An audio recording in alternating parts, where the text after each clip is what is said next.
Bom dia. Eu quero falar sobre um caso clínico. É uma pessoa que eu atendi há um tempo e esse caso me marcou muito. O que limitações de crença é capaz de fazer em uma pessoa? O que a crença limitante é capaz de mudar direções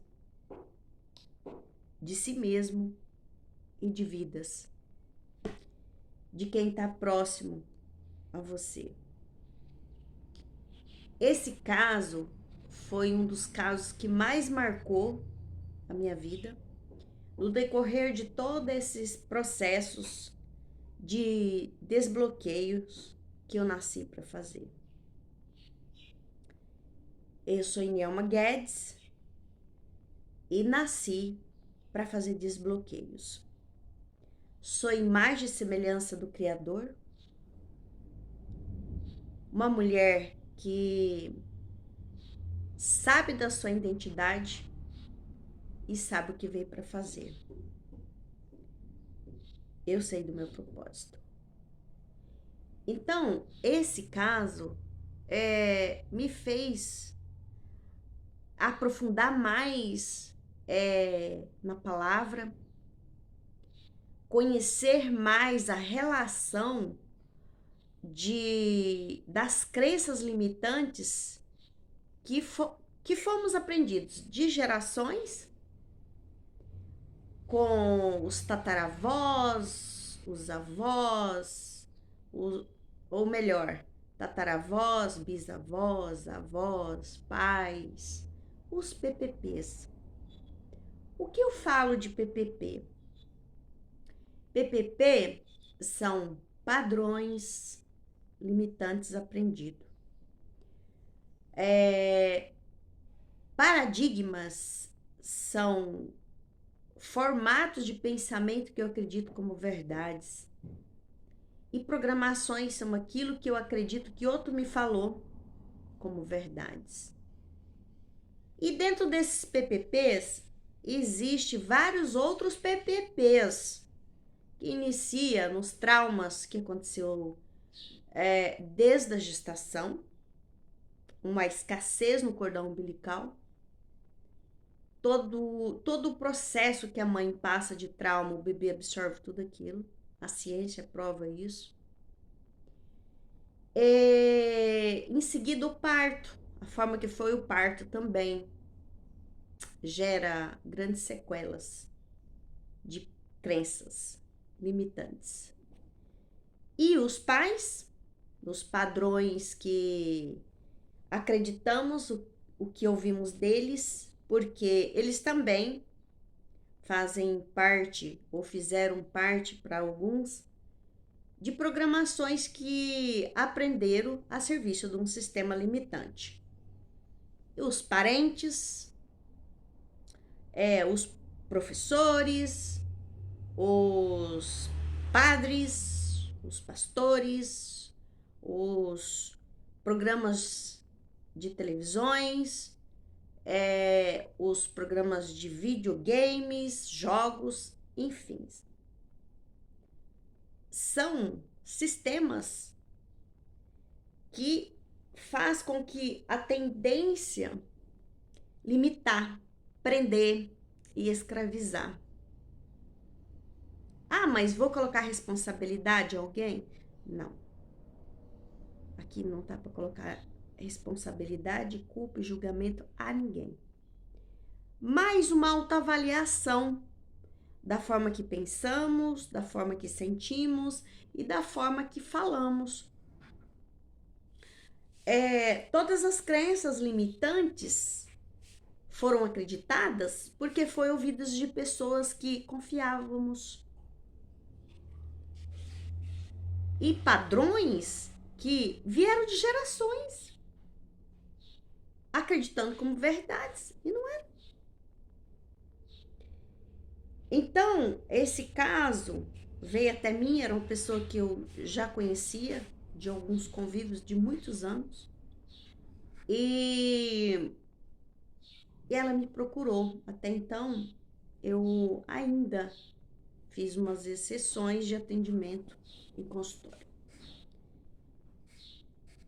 A partir daquele momento que ela decidiu olhar para ela e conhecer-se, iniciou com uma visita.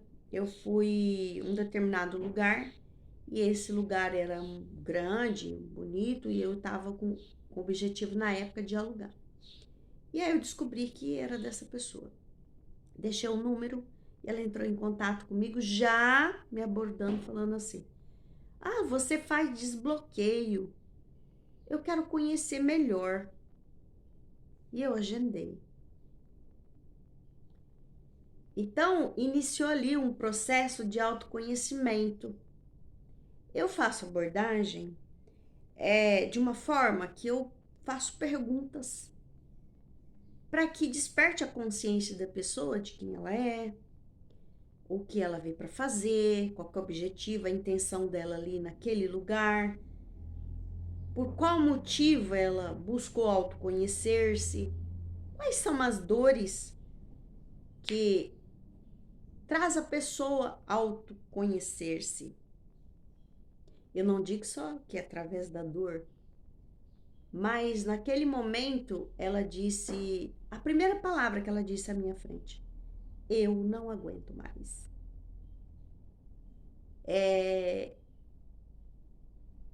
Eu assumo que tive num relacionamento, estou num relacionamento, primeiro ela disse tive, e estou num relacionamento que eu não consigo sair.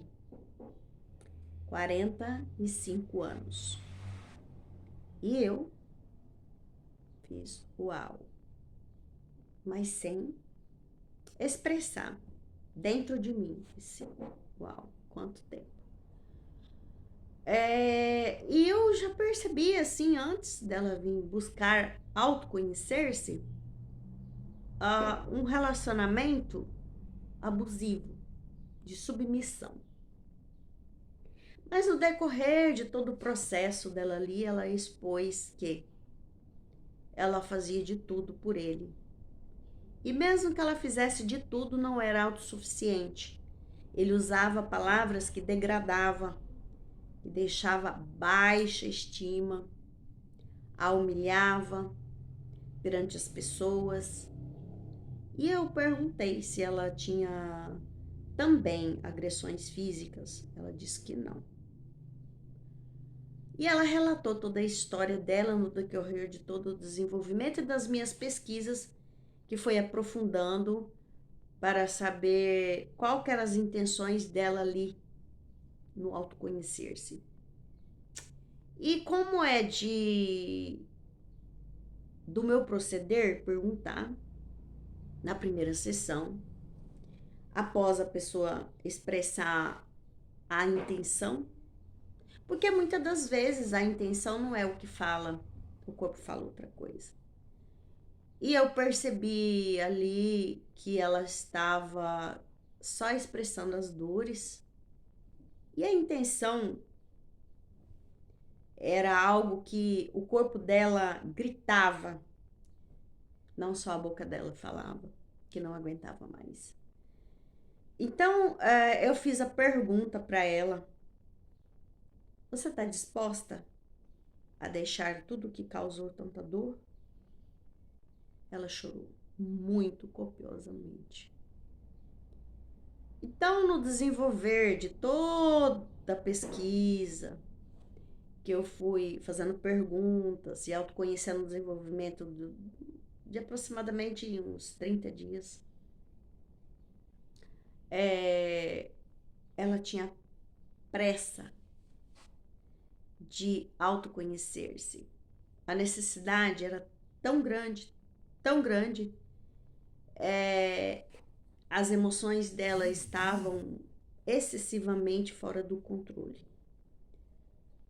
E no meu perceber, era importante que ela realmente, a cada passo que ela devia autoconhecer-se, era com mais frequência os meus agendamentos com ela. Recordo um certo dia que ela disse assim: eu percebo que eu não amo mais meu marido.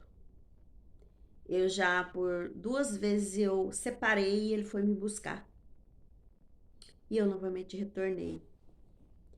E eu fiz a pergunta para ela: o que a faz retornar?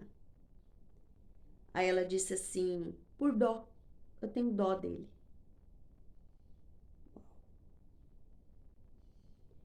E a dó faz paralisar. A dó consome qualquer ser. E passamos a carregar esse ser. E ela estava carregando ele. Como qual? A salvadora. A mulher boazinha salvadora. E por alguns minutos ela falou que realmente tudo que ela tinha aprendido na igreja, ela era uma pessoa que frequentava constantemente a igreja, criada no catolicismo, criada na religiosidade. Ela aprendeu o quê? Na alegria, na tristeza, na saúde e na doença, até que a morte separe. E que os líderes, os padres, com o decorrer de anos naquela direção religiosa, orientava ela a ter paciência, que ele ia mudar. E passaram-se 45 anos nesse relacionamento. E eu perguntei para ela: teve algum momento nesses 45 anos que foi leve? Foi bom? Foi agradável? Que você percebe que ele não usou de abusos? Sim, até os 3 primeiros anos do relacionamento. Depois que veio o segundo filho, a minha vida virou um inferno. E esse segundo filho, eles desejavam ele como uma mulher, principalmente ela. Como tinha tido o primeiro filho, ela queria que o segundo fosse, e ele também, uma menina. E veio um homem. Mas esse homem passou por diversos abusos emocionais. Eu tenho essas informações porque ele também veio até mim, em seguida dela. O que ele viveu foi várias formas de ver o pai nu, algumas vezes de ouvir o casal tendo relação e abusos com o vizinho, diversos abusos sexuais com o vizinho. Então, ele desenvolveu o homossexualismo, que vai ser uma outra abordagem, tipo de comportamento, crença e padrões, com a qual o casal queria menina. Ele optou por homossexualismo. Que essa abordagem vai ser falada em outro momento. Voltando ao caso dela. Então, ela percebeu que o relacionamento tinha mudado a partir do nascimento do segundo filho. Como que foi as mudanças? Nos relatos dela. Que ele começou a ficar ausente e questionar que tudo que ela fazia não era suficiente. Todo cuidar da casa, como ela não trabalhava fora, não era suficiente. Ele sempre criticava tudo que ela fazia. E de uma outra forma, ela deixou o primeiro filho com a avó em outra cidade e passou a cuidar do segundo filho em outra cidade que eles moravam distante. Então, a vida dela começou a ser transformada por abusos emocionais, com os relatos de que ela falava perante as minhas investigações. Então, eu disse a ela, fiz uma pergunta: o que a leva a estar ainda nesse relacionamento? E ela afirmava: eu estou porque eu sei que ele vai melhorar um dia. Eu estou porque eu tenho dó dele. Então aquilo foi muito profundo para mim. E eu disse assim: uau, o Deus dela é diferente do Deus que eu acredito. É o Deus que tem identidade, o Deus que tem respeito, o Deus que tem amor a si mesmo e ao próximo, mas no momento que há reciprocidade. E naquele relacionamento não havia reciprocidade. E eu fiz as perguntas para ela. O que você leva a acreditar que esse Deus que você acredita, você possa ser maior que ele? Aí ela disse assim: como assim? Eu falei assim: percebe que você está sendo o papel de Deus? Você está querendo fazer mudanças nele, que no decorrer dos 45 anos não teve mudança, não teve transformação, porque ele escolheu não querer? E ela reclamava que ele só tinha olhos para a mãe dele. Eu falei: me fala melhor sobre isso. Então, todos os dias, ele visitava a mãe, de manhã, meio-dia e à tarde. Então, qual o período que ele teria para ela? Eu fiz a pergunta: que momento que vocês estão juntos? Aí ela disse assim: à noite. Ele chega, coloca um colchão na sala, assiste televisão, mal fala comigo e dorme na sala. E eu durmo antes. Há quanto tempo está assim? Eu fiz a pergunta a ela. Ela disse assim: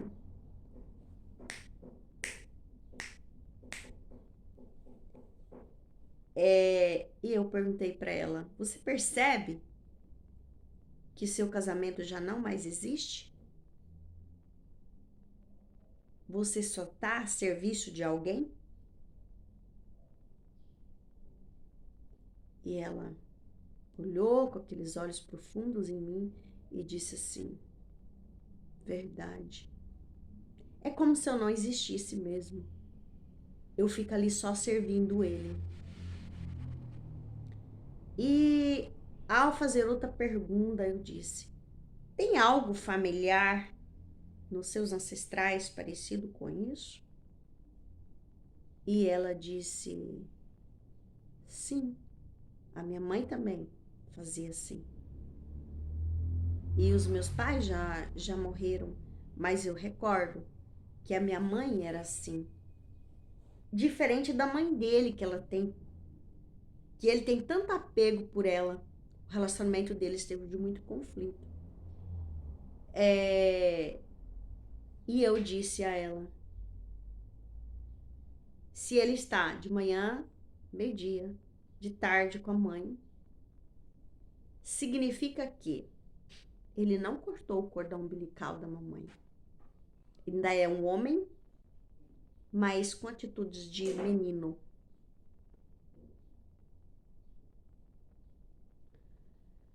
Coríntios, 1 Coríntios 13 fala: um homem com atitude de menino. A partir daquele momento, ela ficou em lágrimas. E eu disse: você observa mais profundamente? Se você percebe que é familiar o seu tipo de comportamento, aquilo que você colou e copiou como modelo de casamento dos seus pais, para você deu certo? Ela falou: não, não deu. Eu vivo um relacionamento infeliz, que eu faço e nada tá bom. Falei: pois é. É familiar com o da sua mãe? Sim, familiar. E eu fiz outra pergunta para ela. Na sua família teve alguém que também quis um filho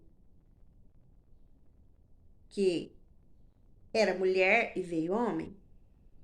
Ou homem veio mulher? Ela disse sim. Meus pais me queriam homem. Uau. Repete um padrão aí, né? Os pais queriam ela como homem e ela veio mulher. E ela queria o segundo filho como mulher e veio homem. Uau. Então, naquele momento eu fiz a pergunta para ela: tem algo familiar para você? Ela disse sim. Repetiu o que eu aprendi. Inconsciente, sim. Você repetiu os padrões que você teve dos seus pais desde da gestação. E eu disse a ela: tem algo no seu filho que te desagrada? Até então, ela tinha falado pouco sobre os filhos, mas nela. Sim, meu filho fez uma escolha que eu não aceito. Eu disse a pergunta, fiz a pergunta. E o que é essa escolha? Aí ela disse que ele tinha optado por homossexualismo, mas estava em conflito e o objetivo dele era deixar. E eu fiz a pergunta: qual é a sua responsabilidade nisso?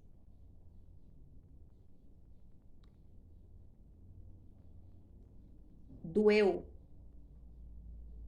Ou para você foi leve sentir a rejeição até hoje dos teus pais, com a qual você chama a atenção do seu marido até hoje? Ela chorou copiosamente. E eu marquei para outro dia próxima autoconhecer-se. Dali outra semana eu dei um período para ela refletir sobre o que tinha acontecido e o filho veio até mim para fazer desbloqueio, o filho com a qual ela não aceitava as escolhas. E cortou o relacionamento com ele. 2 anos ficaram sem se falar por essa escolha. Então, naquele momento, eles já tinham retomado o relacionamento há 1 ano e meio, 2 atrás, na época. E ele veio para autoconhecer-se, fazer um desbloqueio comigo. No processo de antes de iniciar o desbloqueio, ele disse assim: a minha mãe chegou chorando muito, furiosa, mas triste ao mesmo tempo. E eu perguntei o que aconteceu.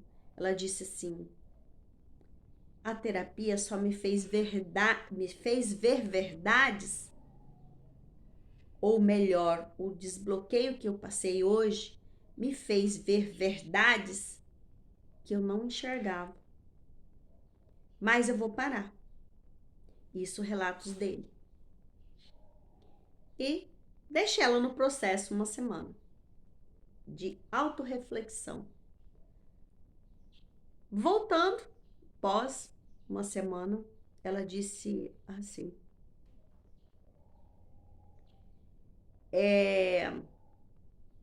de tudo que você me disse, eu tomei uma decisão. Eu falei assim, qual? Ela falou assim, eu vou me separar. Aí eu falei, sim, é o que você decide? Ela, sim. Eu passei parte da minha vida, 45 anos, sendo a salvadora do meu marido. Mas eu falei assim, qual é a origem disso? Qual é a origem disso? Qual é a origem disso? Ela ficou estática e disse assim, ao você me perguntar isso, eu lembro da minha avó, que ela era casada por muitos anos e eu era adolescente, eu via minha avó que o meu avô era ausente, viviam fora com outras mulheres e ela aceitava ele novamente. E eu fiz isso. Eu percebi que eu fiz isso igual a minha avó. Mas a diferença dela é que ela seduzia as mulheres que eram as amantes do marido dela e as eliminava. E eu disse, como que foi isso para você, mesmo que os seus avós não estão mais aqui? Já partiram para a eternidade. Ela falou assim, eu só percebo que eu só repeti um padrão que eu fui aprendida. Eu falei assim, mas qual é a sua responsabilidade nas tuas decisões? Ela disse assim, hoje eu vi, por amor à minha avó e admiração, eu repeti só o que ela me ensinou. Falei, e em relação ao Cristo, como você o vê? Como você vê Jesus? Ela disse assim, por muitos anos eu acreditei num Jesus que salva, mas eu acreditei também que se eu não ficasse ali naquele casamento, na alegria, na tristeza, na saúde, na doença, até que a morte os separe, eu iria para o inferno. Uau! Naquele momento foi forte para mim. Por quê? Quantos anos aquela mulher acreditou na religiosidade dentro do relacionamento, dentro da casa dela, da família dela. E deixou de acreditar num Cristo verdadeiro que deixa o ser livre. Então, eu tornei a fazer uma pergunta a ela. Agora, o que você faz com isso? Ela disse assim, eu vou me separar. Porque o relacionamento abusivo que eu vivi foi por escolha minha. Porque eu acreditei em crenças que acreditei que eram verdades, mas porque me ensinaram. E o Jesus que você me apresentou é diferente do Cristo morto na cruz que eu acreditei. Foi muito forte ali para mim. Mas eu agradeci e glorifiquei por tudo que eu tinha aprendido na particularidade com o Senhor no meu quarto. E ela disse assim, agora eu vou sair dessa cidade e vou cuidar da minha vida. Eu vou reaprender cuidar de mim. E eu perguntei para ela, que dia que você cuidou de você? O relacionamento era tão abusivo, que ele criticava e queria cortar a verba dela fazer uma academia. Ele queria que ela não fizesse a terapia porque ela estava mudando. Que aquilo para ela, para ele não era importante a transformação dela. e sim ameaça. Mas ela tinha umas economias e ela pagava os desbloqueios. Então, ela disse assim: hoje eu percebo o quanto a religiosidade me deixou presa naquilo que eu aprendi da minha bisavó. Bisavó, não avó.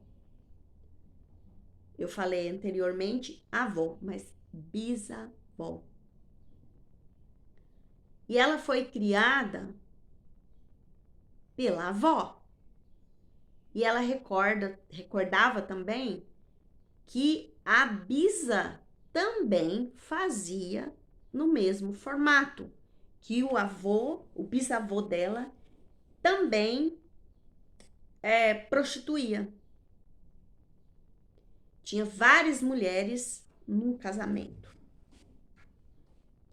Então, naquele momento eu percebi que a bisavó, a avó e ela repetiu o padrão.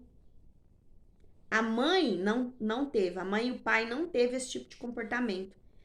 Mas ela repetiu por lealdade e amor à avó, porque ela teve também parte do tempo dela criado pela avó, como aconteceu com o primeiro filho dela. Ela deu para a mãe criar. Então a tendência é repetir. E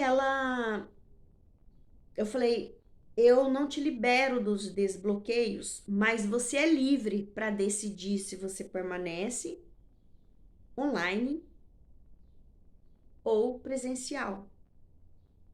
Eu vou estar em movimento para essas duas cidades, onde estamos e onde você está indo, e eu estou à disposição.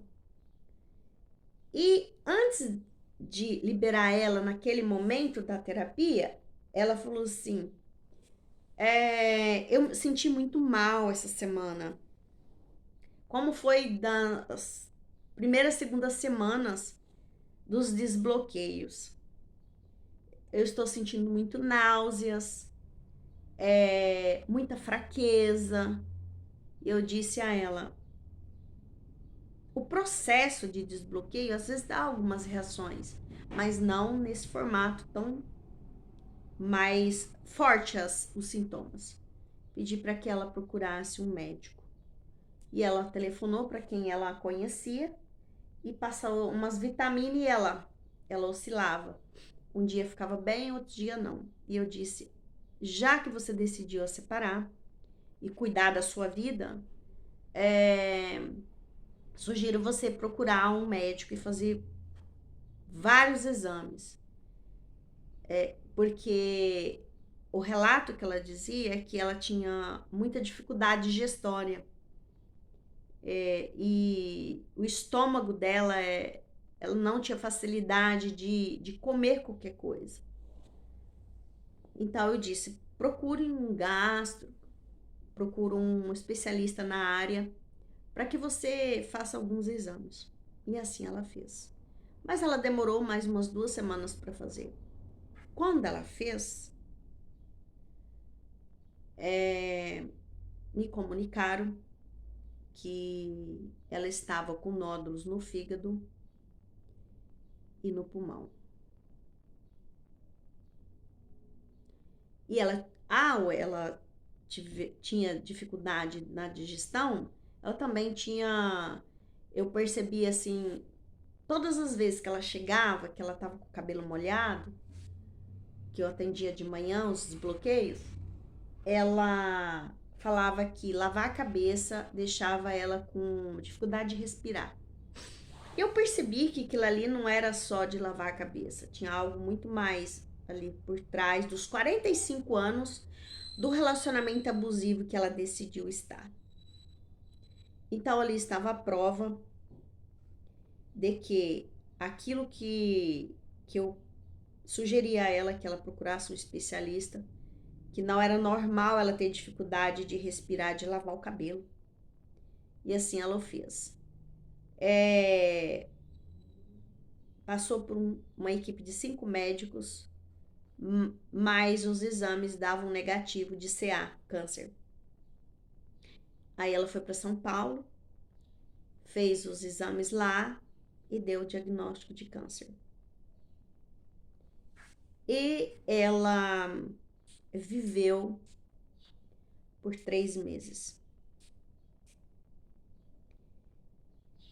O que eu tenho a intenção aqui de dizer? Quando somos criados por um sistema de religiosidade e escolhemos acreditar nas mentiras ditas como verdades, destruímos a nossa vida e aos que estão ao nosso redor. Ela acreditou 45 anos que na alegria e na tristeza, na saúde e na doença, até que a morte os separe. Eu não a vi mais.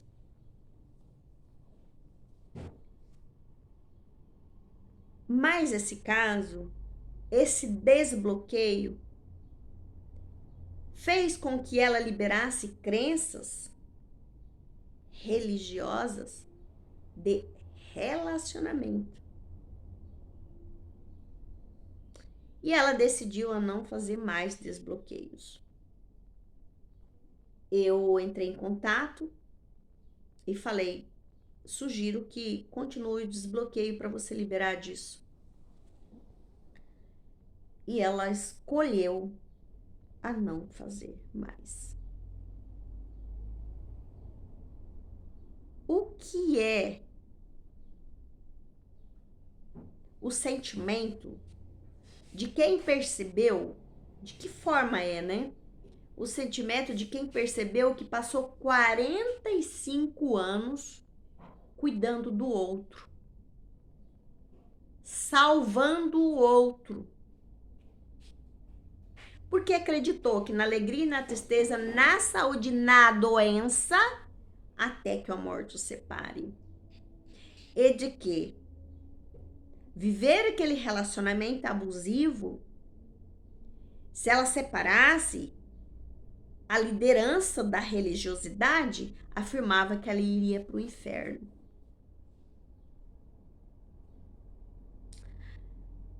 O que é capaz de uma crença religiosa fazer com um ser humano quando ele escolhe estar na crença limitante, nos padrões que foram ensinados? O Cristo é liberdade. O Cristo é amor mútuo. É contribuição. É liberdade. Nós somos livres. Ele veio para mostrar a ressurreição da morte. E alguém matou ele. Os religiosos mataram ele. Jesus veio e morreu por nós. Jesus veio para ressuscitar da morte. Ser exemplo de que nós podemos ressuscitar de muitas mortes, de crenças que nos ensinaram como verdades. Padrões que nos ensinaram como verdades. Sistemas que gerações, desde o tataravó,